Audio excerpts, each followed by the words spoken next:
Good? Congrats, Neil. Thank you. Was that the Carlos Condit that you were expecting?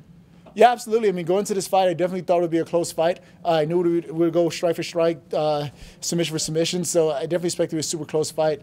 That first round, let me see that the wrestling was the only way I can break away in this fight and start getting an advantage, so I ran with it. Did you expect him to be any more aggressive? You just never know. I mean, it's been a while since he's fought last. He had plenty of things he was working on. I thought that what he's worked was more grappling related, just based on how he fought today. He might have wanted to go out there and showcase his grappling. Were you happy with your performance against him? Yeah, I was pretty happy with it. There were some things I could have definitely done better, but overall, I'm happy with the performance. Like what? So one thing I didn't like was my striking. I could have been a little more active with it and pushed forward a little bit more, but at the same time, being a little cautious not to get caught being too aggressive.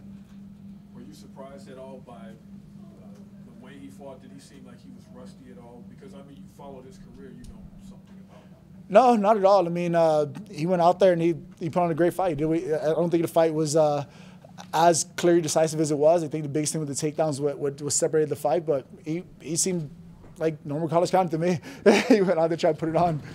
You seem to catch the low kick a lot. Is that something you knew was coming, or is that something you just reacted to in the fight? So that's something I knew a lot of guys were game planning against me. I mean, since Lorenz Larkin pointed out, everyone's been attacking that lead leg. So if I were fighting me, I'd kick the hell out of that front leg too. So I expected that would be something that his coaches put in his game plan.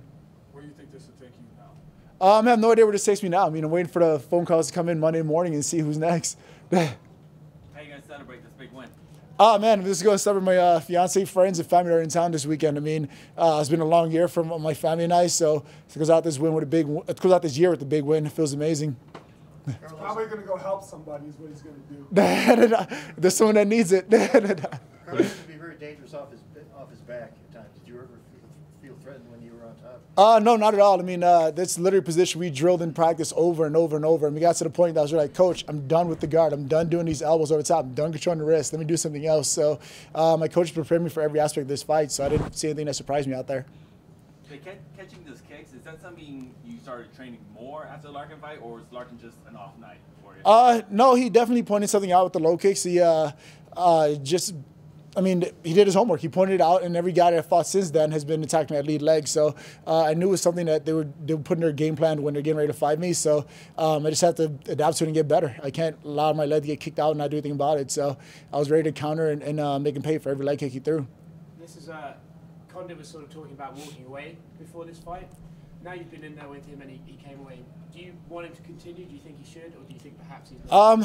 It's actually that's not a decision for me to make. I mean, this week I had one of my closest friends retire from the sport named Marquardt, and when you choose to walk away from the sport, it's something that's entirely up to you and your family, and it's not my place to decide. I mean, I wish him the best wherever he decides to do. If it's to continue fighting or if it's to hang him up, I just wish him the best wherever he does. But it's not my place to choose what he does next.